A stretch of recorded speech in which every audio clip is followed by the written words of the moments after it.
Sebelum aku mencoba, tak akan pernah berhenti. Sebelum aku melangkah, ingat akan ketulusan cinta. Halo guys, ketemu lagi di channel Angki PS. Seperti yang udah gue bilang di video sebelumnya, gue akan mereview atau membreakdown ya tentang Bima S Animation.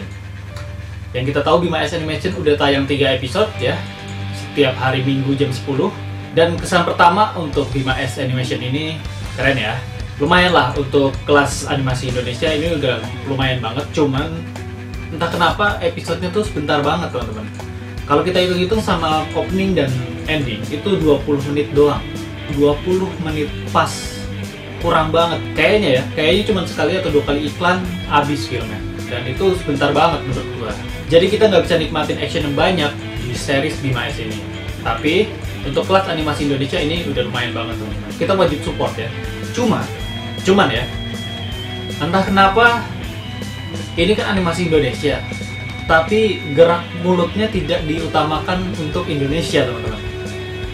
Gerak mulutnya kalau kalian perhatikan, ketika Ray bilang tidak itu, ya kan ada, bisa lihat tidak. Nah, pas Ray bilang tidak, mulutnya itu no, mulutnya no. Berarti mulutnya dipersiapkan untuk dubbing Inggris teman-teman.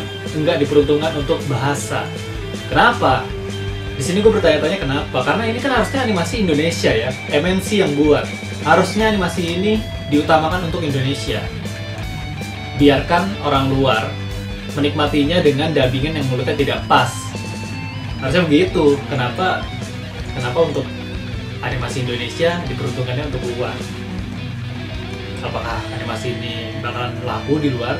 Apakah pihak MNC bisa menjamin animasi ini laku di luar? Kalau menurut gua, animasi ini untuk kelas Indonesia udah lumayan, tapi kalau untuk kelas dunia mesti ditingkatin lagi, ceritanya mesti diperdalam lagi, dan episodenya kurang lama tuh kayaknya kalau untuk kita tayangin di luar ya.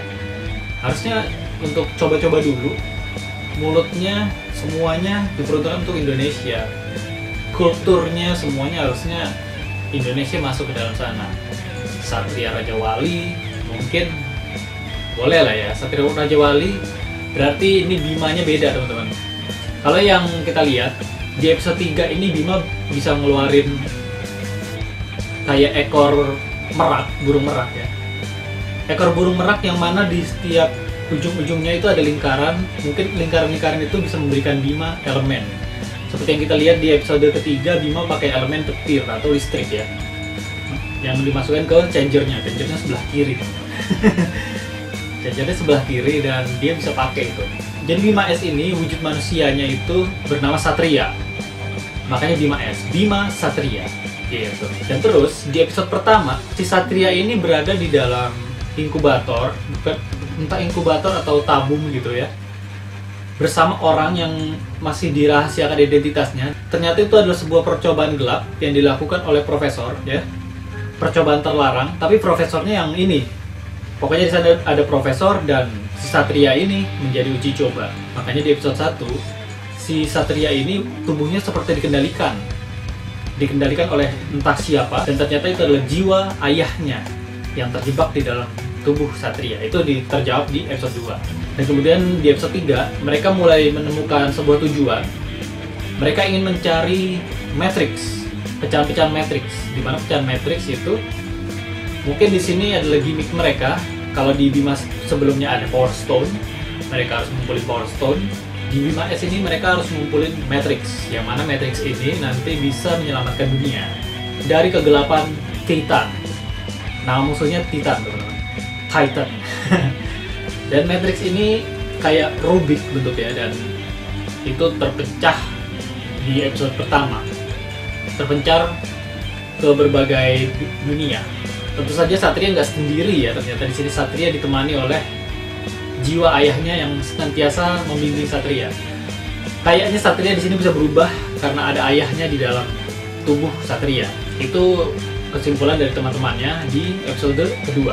Kalau Satria ini bisa berubah karena ada jiwa ayahnya di dalam tubuh Satria. Karena ayahnya ini ternyata adalah Satria Raja Wali. Dan Satria Raja Wali ini disebut sebagai Eagle oleh masyarakat dunia. Dan dia adalah satria yang menjaga kedamaian di dunia, di bumi ya, di planet bumi. Namanya Eagle. Dari kejahatan Titan, begitu. Tapi satria ini bisa berubah apakah karena ada bapaknya atau karena ada dua merak yang warna biru dan warna putih ini. Seperti di logo satria itu melambangkan merak kayak ini, burung merak. Logo S-nya itu ada burung, ada sisi, ada kepala burungnya. Itu kayaknya merak. Dan wah, gimmicknya keren sih. Kalau menurut gua gimmicknya keren. Ada yang dimasukin ke dalam changernya dan itu memberikan Bima S sebuah kekuatan. Jadi keren banget kalau dijadiin DX, teman-teman. Please lah, ayolah kerjasama sama Bandai atau Hasbro lah, buatlah DX Bima S Changer. Buat entah dari Bandai atau Hasbro atau Emco sekalipun, nggak masalah. Yang penting ayo dibuat merchandise-nya. Itu keren banget loh. Dengan gimmick-gimmick yang ada keren banget. Dimasukin dimasukin elemen-elemen seperti itu, muncul suara-suara yang berbeda, itu keren banget menurut gue. Dan mungkin akan sangat menjual ya. Menurut gue antusias anak-anak terhadap Bima S ini lumayan tuh. Mengingat mereka masih terngiang-ngiang sama Bima Satria Garuda. Apalagi akhir-akhir ini udah tayang di Netflix. Tentu aja mereka makin pingin nonton lagi Bima gitu.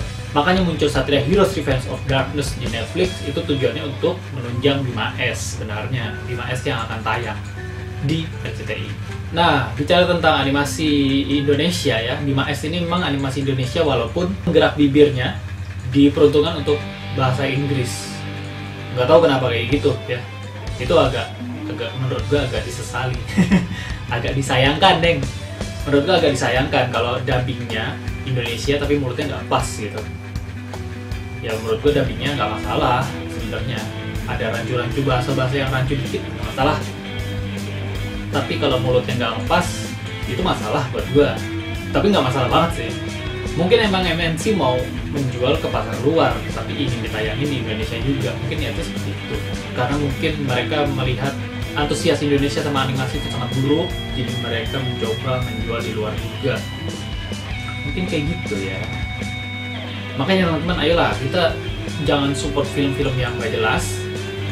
Kita support animasi Indonesia supaya makin banyak director, kreator yang membuat animasi Indonesia, mengemasnya dengan baik, bikinnya nggak tanggung-tanggung, bikinnya nggak kurang-kurang, bikinnya maksimal, bagus, sempurna. Ya walaupun kata sempurna itu susah ya. Ayolah kita tontonlah animasi-animasi Indonesia, kita support teman-teman. Walaupun kurang bagus ya kita tonton aja. Dengan kita menonton artinya kita mensupport acara tersebut. Dan supaya mereka tahu pasarnya ada gitu. Jadi mereka buat lagi. Oke teman-teman, bicara soal animasi, Indonesia sepertinya udah bergerak nih. Entah udah berapa tahun, baru umur Indonesia udah 75 tahun dan kita baru memulai animasi teman-teman. Jadi bermunculan animasi-animasi Indonesia ya, banyak banget di sini. Dan nanti kita akan bahas satu-satu di video selanjutnya. Jadi teman-teman, bagi yang kalian yang belum subscribe, di-subscribe dulu channel ini. Kita akan bahas animasi Indonesia yang mau keluar tahun depan. Entah tahun depan atau tahun ini. Dan di sana ada Satria Heroes Sky. Di mana Satria Heroes Sky yang tokusatsu ternyata digarap jadi animasi. Nanti kita akan bahas di video selanjutnya. Oke teman-teman, sampai jumpa di video berikutnya. See you, say yo. Bye-bye.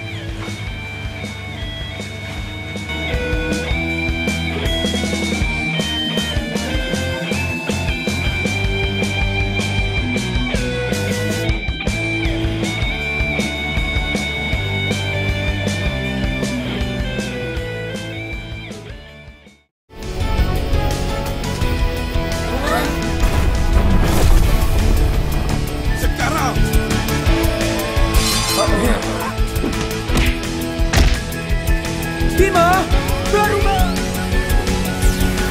Thunder Beast. Bima X. Setiap hari Minggu jam 10 pagi. Aku mencoba, tak akan pernah berhenti sebelum aku melangkah. Ingat akan ketulusan cinta, semua tanpa pamrih dilakukan oleh Satria.